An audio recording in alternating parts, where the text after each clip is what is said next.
commentator, joins us live from London. Thank you very much, Mark, for joining us again. Good to see you. Now, and you. Thank you. Now, in what ways can world leaders use this 80th UNGA session to strengthen international cooperation on urgent issues such as climate change, gender equality, also the war that's ongoing? Well, what a question. It'd be very nice to actually sit down with the individual people that have turned up for this conference. If you wanted to, sorry, for the UN 80th. If you wanted to start with the war in Gaza, with Israel, Hamas v. Israel, there is so much to say. We're nearly there at 2 years, and people are circling and saying that actually by saying that we recognize a Palestinian state, a two-state solution, this is our way of piling on pressure to end this. We know that it's going to be, frankly, it's already vetoed. It's going to be vetoed. It's going to go nowhere. It's just theater. But the other thing is to actually drill down and actually focus on the fact of the 7th of October attack, to then go through previous history, to get, which is extremely important, and to look at the Palestinian Authority, to look at Hamas, their ideology, and what they stand for. And leading up to this has not been reported on in any depth. There's just all been these accusations of genocide, etc. So it's very, very important that people need to bear this in the historical point of view, and get their facts right. When you ask about climate change, what an absolutely fascinating subject, in the fact that on the other side, if people then are able to turn around and say, well, I am not relying on constant handouts from government in regard to pursuing scientific study. As we look back, and when Obama was president, then he said that this debate on this issue is over, it's sealed. It is not. And it's then looking at how this then comes about when we have a very interesting discussion on the whole thing of CO2, where trees take in CO2 and produce oxygen. It's not a debate that seems to be happening within the United Nations, looking at those scientific facts.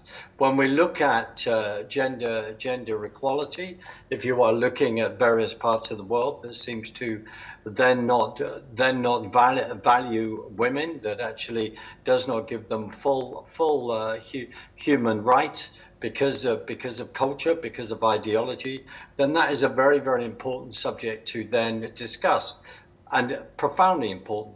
But the issue is that within certain cultures, within certain people around there, they will not want to then discuss that, because it's a real threat to their way of thinking and their ideology. The wonderful thing about debate, Asuma, is to actually be able to debate these things honestly, and for people to look at themselves honestly, and to put the history and the facts on the table. So whether we're going to see that at the UN, I suppose cynically, I might say no. What we will see is bodies of groups pushing through particular beliefs to then have a go at various instances to say, no, we don't believe this, but we are just not going to look at the facts on the ground. Asuma. Right. Thank you very much, Mark, for sharing that. To our guests, we now are cutting through to Brazil's Lula da Silva. President Lula da Silva is alive and he is speaking. It's of dictatorial governments. There is no justification for unilateral and arbitrary measures against our institutions and our economy. The aggression against the independence of the judiciary branch of power is unacceptable. This interference in domestic affairs is aided by a subservient far right who is nostalgic of past hegemonies. False patriots plan and publicly promote actions against Brazil. Peace cannot be achieved with impunity. A few days ago, and for the first time in 525 years of our history, a former head of state was convicted of attacking the democratic rule of law. He was investigated, indicted, trialed, and held accountable for his actions in a meticulous process. He has the right to defend himself was secured, a prerogative that dictatorships deny to their victims. Before the eyes of the world, Brazil sent a message to all aspiring autocrats and those who support them. Our democracy, our sovereignty are non-negotiable.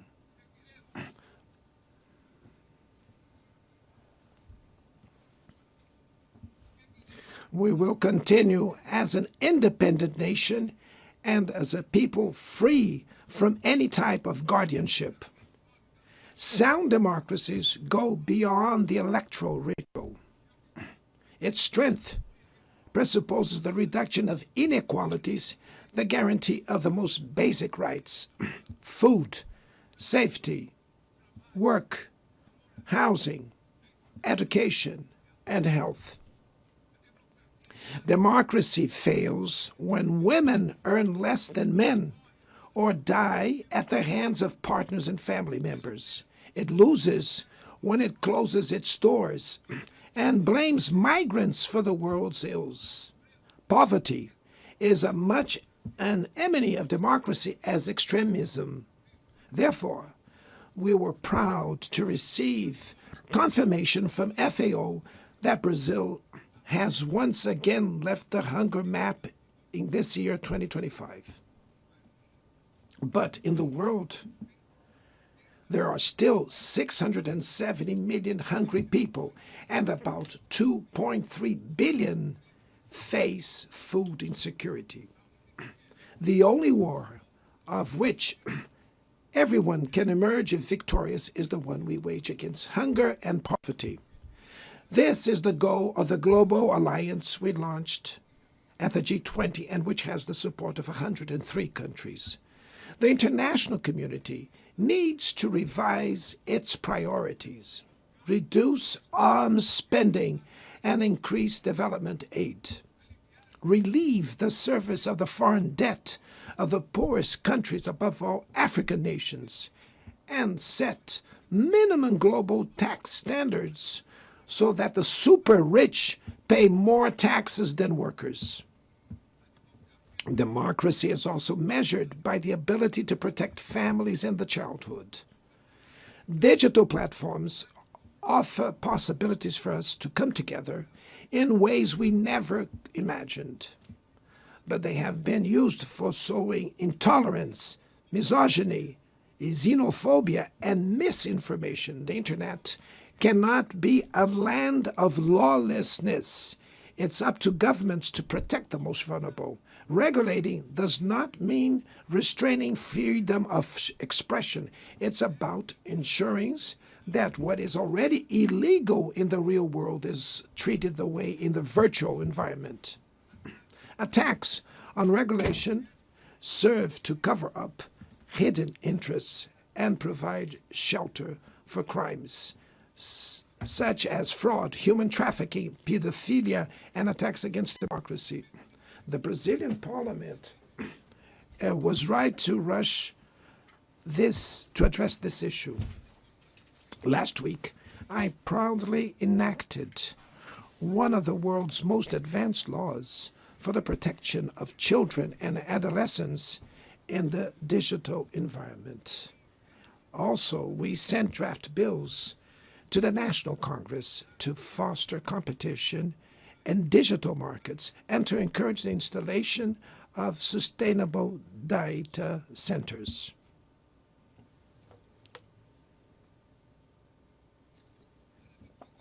To mitigate the risks of artificial intelligence, we are committed to building multilateral governance in line with the Global Digital Compact that was approved in this plenary last year. Ladies and gentlemen, Your Excellencies, in Latin America and the Caribbean, we are experiencing a time of growing polarization and instability. Maintaining the region as a zone of peace is and was our priority. We are a continent free of weapons of mass destruction, without ethnic or religious conflicts. The comparison between crime and terrorism is worrying. The most effective way to combat drug trafficking is to cooperate to suppress money laundering and limit arms trade. Using lethal force in situations that do not constitute armed conflict is tantamount to executing people without trial. Other parts of the planet have already witnessed interventions that cause greater damage than intended, with serious humanitarian consequences. The path to dialogue must not be closed in Venezuela. Haiti has the right to a violence-free future, and it is unacceptable that Cuba be listed as a country that sponsors terrorism. In the conflict in Ukraine,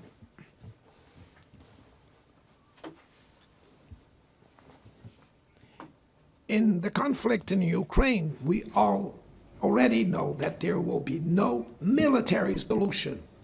The recent meeting in Alaska raised hopes for a negotiated way out.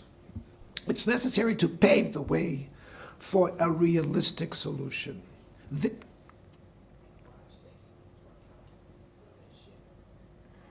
Now for this discussion, we are joined by Ross Feingold. He's a political analyst, joins us live from Taipei. Thank you very much, Ross, for staying with us. Now, what do you think of UN 80th UNGA session and the speech which we just heard from Lula da Silva?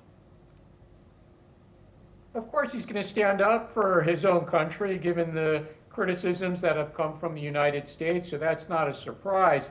But he could complain all he wants about the United States or Trump foreign policies. Obviously, that's not going to have any effect whatsoever on President Trump's foreign policies, and I don't anticipate any change in the near term on Trump administration policies towards Brazil. So any veiled criticisms that President Lula might make, again, it's not really going to have an effect on President Trump. And we know Brazil is seeking friends in other places, certainly with China, for example. And they're a sovereign country. They're free to do that. But I think Brazil should also consider the long-term implications of its relationship with the United States before it gets too close to China. And building on that, I would like to go to Mark now. Mark, if you are with us, thank you for joining us, Mark. And what do you think? Do you think that the comments made by Lula da Silva, do you think it will affect anything that President Trump, who is to speak next or after him, do you think he will have any comments on what just Lula has said? I agree with your wonderful guest there, Ross, and the fact that at the end of the day, whatever is said, President Trump has his own mind.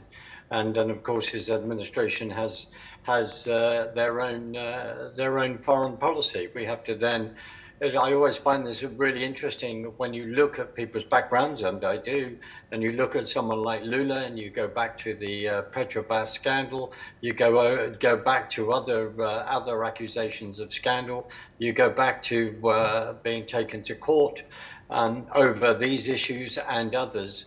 We have to look at where they are then coming from. And when he makes a reference to the previous president, Bolsonaro, and celebrating the fact that he is found guilty, when there are huge questions in regard to democracy within Brazil. I respect where someone like Lula has come from and work from the ground up, and at times in difficult circumstances. But you don't then abuse power and abuse your position. Bolsonaro was a very populist president, and there are huge questions about the 2023 election result. And of course, his people came on the street and expressed that. But it's very easy where he is involved, as Ross has alluded to, with other alliances like the BRICS, etc. It's very easy for him to begin to say things where he thinks from while he's building those alliances. But he has to look back in his own country's recent history, because there are some very, very big questions to ask about him, and also their own particular elections, the presidential election in 2023. Asuma. Right. Building on that, I would like to ask a follow-up question to Ross. Ross, what do you think, what impact will this have, Lula da Silva's speech have on the upcoming guest, who is President Donald Trump? President Trump has already written his speech, so the likelihood that he would adjust it in response to what one of the other leaders before him said is probably small. That being said, we know President Trump, when he delivers a speech in front of a large audience, he's at his best when he improvises. He's not at his best when he just reads from the teleprompter. That's why they sometimes distinguish between teleprompter Trump and the real Trump. So whether or not he will go beyond the written script and respond specifically to what's been said, whether that's by Lula or any of the other speakers, it's certainly very possible. And if he does, it'll give us more to talk about here on NewsX or on other programs, because it'll make what's otherwise a very boring week of speeches a lot more colorful. Right. With that, I would like to go to previous speaker, who the head of UN, Guterres, who emphasized the need for the Security Council to be more transparent and accountable. So, Mark, what are the main barriers to reforming the council, and who is resisting change? What do you think? In some ways, I'm trying to keep a straight face hearing that from the leader of the UN, from Gutierrez, and there is a lot of fraud, I believe. I will say this, to actually investigate in regard to the UN, and then when they put certain troops on the ground and how they investigate themselves, where money goes, etc. So I think the word honesty would be really, really nice. Maybe Gutierrez could ask me, could ask Ross, could ask other people, and there are many around the world, including UN Watch, to actually go in there and to look at the books and to look at the decisions that are then made. That would be very, very uncomfortable for the leader of the UN. There are many questions. People get paid a heck of a lot of money to come out with statements which they then need to be challenged on. And Asuma, I'll end with this, as they always say, follow the money. That's very, very important. Fraud needs to be wheedled out. Let's see if he'll actually put certain things in position to actually hold him and the UN to account. Asuma.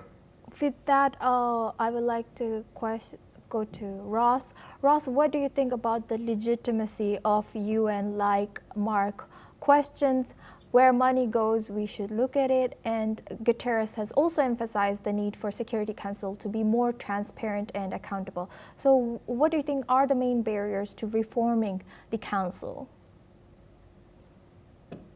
Speaking as an American, I'm biased because it's been a long-time complaint of Americans, and specifically conservatives in the United States, about the operations of the United Nations, as Mark discussed.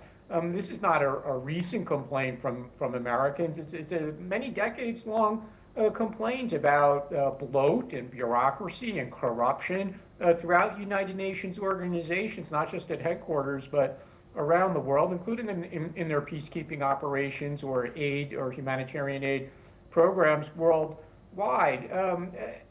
I want the UN to do well. I want Gutierrez to do well, but the reality is, as he